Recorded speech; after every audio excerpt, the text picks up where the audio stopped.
Bienvenida, bienvenido a Me Sienta Bien, un podcast donde le damos una vueltecita a la vida que a veces no nos lo pone fácil. Yo soy Diana y espero que nos acompañemos mutuamente en estos minutos y que sobre todo disfrutemos mucho del viaje juntas y juntos. Puedes conocerme un poco más en mi web mesientabien.com y seguir a Me Sienta Bien en redes sociales. Sin más dilación, ¡empezamos!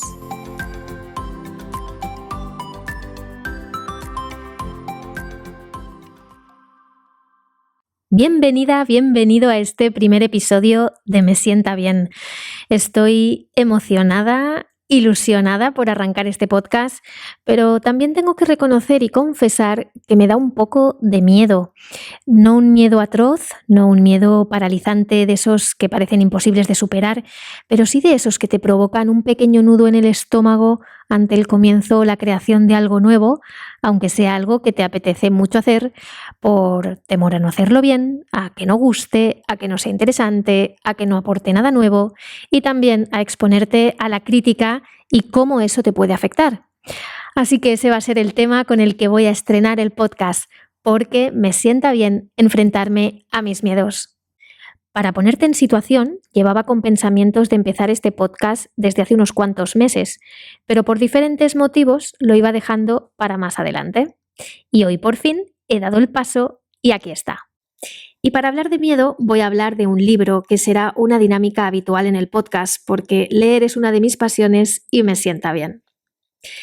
Hay libros muy interesantes sobre cómo identificar nuestros miedos o sobre cómo superarlos, y os hablaré de ellos en otros episodios, pero hoy voy a hablar concretamente de uno que, aunque no esté centrado exclusivamente en el miedo, sino en la creatividad, para mí fue de referencia cuando lo leí hace ya tiempo, porque fue de esos libros que te hacen clic y de alguna manera marcan un antes y un después en tu manera de pensar o de ver las cosas.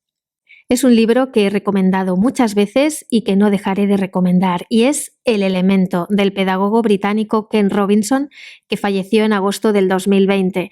Un libro que me inspiró muchísimo y me ayudó sin duda a reencontrarme nuevamente con mis pasiones, que por unas u otras razones había dejado de lado. Ken Robinson define el elemento como el lugar donde convergen las cosas que nos gusta hacer y las cosas que se nos dan especialmente bien, y lo que él llama estar en la zona, que es estar en lo más profundo del elemento. El libro nos hace reflexionar sobre puntos clave del ser humano y nos muestra la importancia de estar en nuestro elemento. Y fíjate, nos dice: encontrar tu elemento puede ser un desafío en muchos planos. A veces el desafío está en el interior de uno mismo, en la falta de confianza o el miedo al fracaso. A veces la verdadera barrera la forman las personas cercanas a ti y la imagen y las expectativas que tienen de ti. Otras veces los obstáculos no son las personas que conoces, sino la cultura general que te rodea. Cuando leí estas palabras pensé: ¡qué verdad tan enorme y cuánto podemos reflexionar sobre esto! Lo cierto es que el libro está repleto de afirmaciones valiosísimas, pero destaqué algunas más como estas. Si hoy fuera tu último día, ¿dirías que haces lo que te apasiona? ¿Cuántas veces has dejado que el miedo sea el protagonista y te impida hacer lo que sueñas hacer? Todo el mundo nace con tremendas capacidades creativas, la cuestión está en desarrollarlas. Una de las razones fundamentales que nos llevan a pensar que es demasiado tarde para ser quienes realmente somos capaces de ser es la creencia de que la vida es lineal. El miedo es quizá el obstáculo más común para encontrar el elemento. Puede que te preguntes cuántas veces el miedo ha desempeñado un papel importante en tu vida y te ha impedido hacer lo que desesperadamente querías intentar. Pues con afirmaciones tan potentes como estas nos desafía a replantearnos nuestra vida, nuestro propósito y a redefinir la educación de la sociedad actual.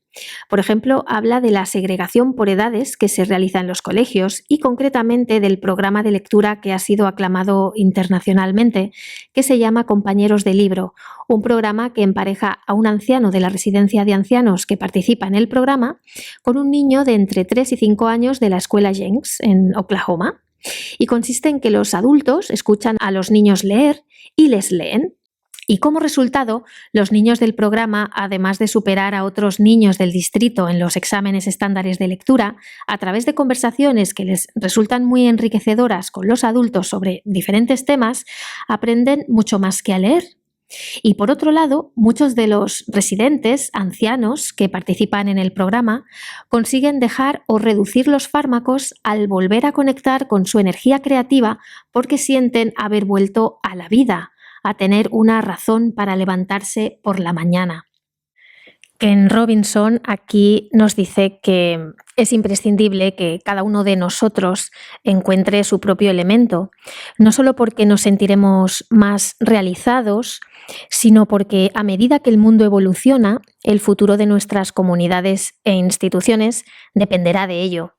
Y aclara también que entrar en tu elemento no significa que tengamos que dejar todo lo demás de nuestra vida y dedicarnos en exclusiva, sino que el desahogo creativo nos puede ayudar de diferentes maneras a la hora de realizar nuestro trabajo diario. Que el elemento es imprescindible para alcanzar una vida equilibrada y satisfactoria y puede ayudarnos a entender quiénes somos en realidad, porque tanto si podemos dedicar la mayor parte de nuestro tiempo a estar en nuestro elemento como si no, conectar de algún modo o en algún momento con nuestras verdaderas pasiones es esencial para nuestro bienestar. Y que además no estamos limitados a un solo elemento, sino que podemos sentir la misma inclinación por una o más actividades y que todas se nos den igual de bien y que nunca es tarde para encontrarlo. El Elemento es un libro maravilloso que, en mi opinión, todos y todas deberíamos leer y que he recomendado bastantes veces a estudiantes que estaban en ese momento de su vida en el que no sabían hacia dónde dirigir su formación académica y me comentaban que no sabían qué hacer. Y es que es un libro que nos lleva a reflexionar, pero no se trata de un libro empírico de autoayuda, sino un libro de un experto en educación que plantea una educación alejada de la realidad con la que, por ejemplo, yo misma he crecido. Y lo hace a través de estudios de fondo, con datos sólidos y con trayectorias de personas conocidas y muy diferentes del mundo de las artes, de las ciencias y de la educación. Y aunque en sus últimos capítulos pueda ir más dirigido a docentes y miembros del sistema educativo, en mi opinión es un libro para cualquier persona, porque nos habla del talento, de la pasión, de la creatividad, como factores dentro del propio proceso creativo, pero también como factores que tienen una influencia positiva en nuestra vida personal y en la sociedad. Y muy importante para el episodio de hoy, nos habla de la importancia de no dejar que el miedo nos aleje de ellos y de los beneficios que nos pueden aportar. Esto ha sido todo por hoy, espero que te haya gustado, que te haya aportado valor y que nos encontremos de nuevo en el podcast. Gracias por estar ahí y hasta el próximo episodio.